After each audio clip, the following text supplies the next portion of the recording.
Let us implement now this logic with help of a C program. Okay, so consider that this is our program where we are trying to implement statically. So this is a static, I would say, implementation of stack using array. I am using C programming language in this case, right?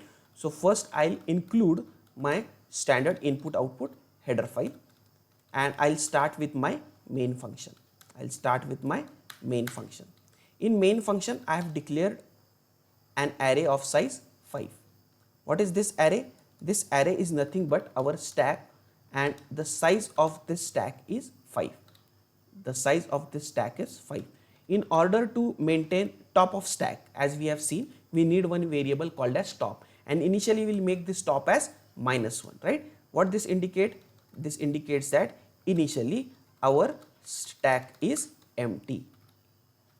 Initially our stack is empty, right? Now next we will also require one variable later on in traverse operation, and we are going to implement this program with help of choices, right? We are going to implement this program with help of choices. What kind of choices? Choice 1 is push, choice 2 is pop, choice 3 is traverse, and choice 4 is exit, right? So we are going to write a menu driven program over here. We are going to write a menu driven program over here, right? So in order to take that choice, I am taking one more variable called as ch, that is choice. Okay, and this menu is going to run again and again. So we have to run this menu in the form of a do while loop. We have to run this in the form of do while loop. So what we are going to run in the form of do while loop, that what operation user wants to perform. 1 is push, 2 is pop, new line, 3 is traverse, new line, 4 is exit. So these 4 choices will give to our user. After that we are going to scan, right? We are going to take input from our user. What input we are going to take? We are going to take input in the form of choice. So user will enter either 1 he wants to do, or 2 or 3 or 4, right? Based on what he has entered, we'll have switch case for this choice, right?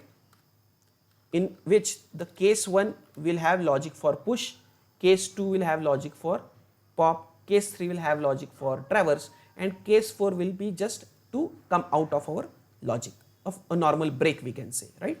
And we can write a default case also telling that some wrong choice is entered by our user, right? We should also handle exceptions in our logic, right? So we can have a default choice, and this loop will continuously rotate, do while loop, till what?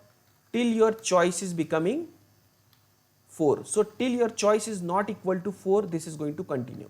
The moment you make your choice as 4, you say that you want to exit from your program, and this do while loop will break. Are you getting this? So this is how we control this program into an infinite, I would say, not infinite, in a continuous loop rather, until you press a choice called as 4. Now what is our case 1? Our case 1 is push. So what we do in push? First we increment top by 1 by writing top is equal to top plus 1. And then we scan the element at a of top.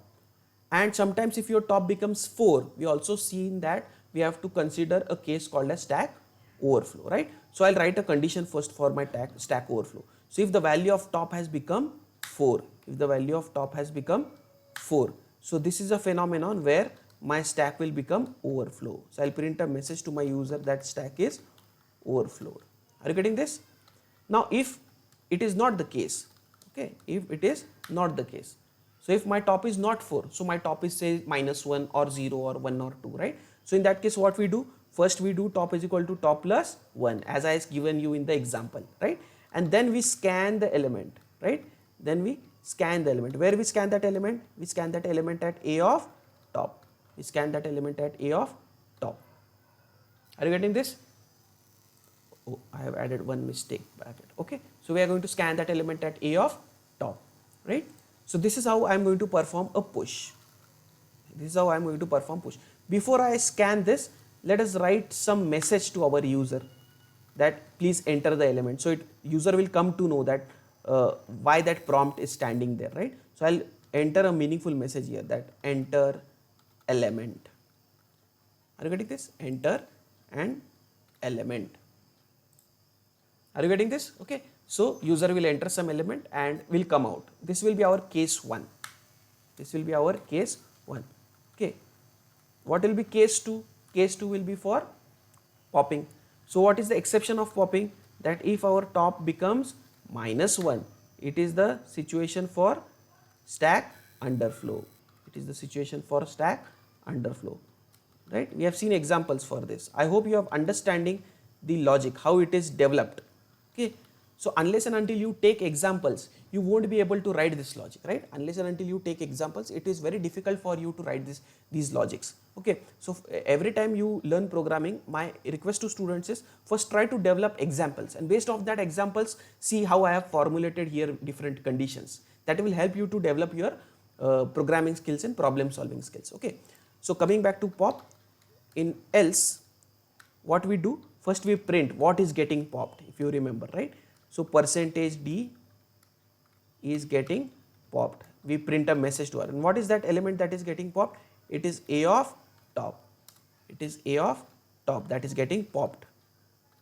Are you with me? Right? After we pop, what we do? Top is equal to top minus 1. So we'll print that 50 is getting popped, right? Then top is equal to top minus 1. 4 will become 3. Then 40 is getting popped. Then 3 will become 2, and so on. We'll continue this process, right? And this is how we complete our logic of pop.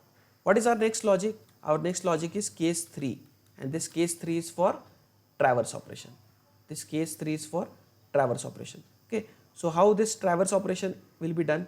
So I have to print all the elements. Now sometimes in traverse, you might be in a situation that there is nothing to traverse, right? Your stack itself is empty. So you should print to your user that your stack is empty.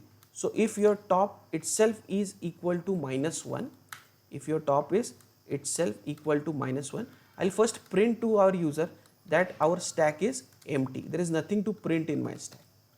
Okay, our stack is empty. There is nothing to print in my stack. Or else, if it is not empty, then I can print the stack elements. So for that, what I suggested, we can have a for loop. I is equal to 0, I less than equal to top, I plus plus. What we are going to do? We are going to print all the elements of our stack, one after the other. So we will print the first element, then new line, second element, and new line, and all the elements will be printed from 0 till top. From 0 till top.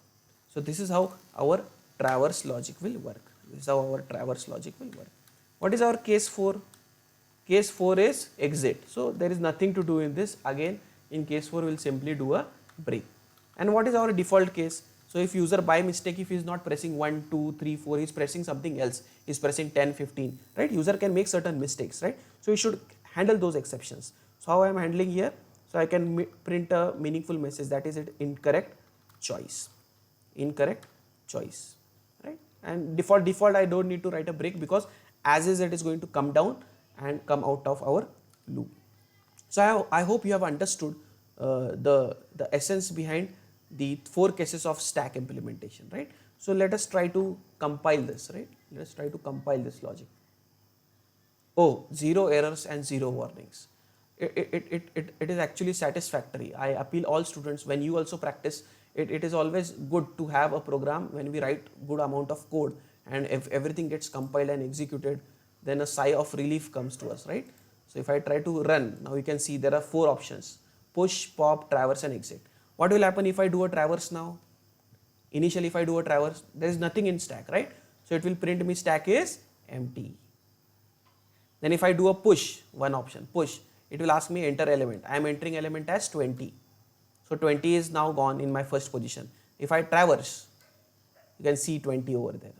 Are you getting this? Again, if I do a push, 30, push, 40, push, 50, push, 100. So 5 elements I have pushed. You can traverse and you can see, right? 20, 30, 40, 50, 100. Now our stack is of size 5. Again, if I do push, what will happen? Stack overflow. Are you getting this? Stack overflow. Now if I do a pop, what will be popped first? 20, 30, 40, 50, 100. What will be popped first? LIFO, last in, first out. 100 will be popped first, right? So it will print 100 is popped. Again, if I do a pop, what will be popped? 50 is popped.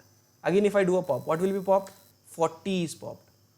Again, if I do a push in between, if I push say 5, I do a traverse. So 2035, right? So it is handling all those operations in continuous mode.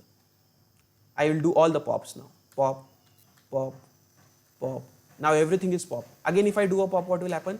Stack underflow. So this is how all the operations we have catered.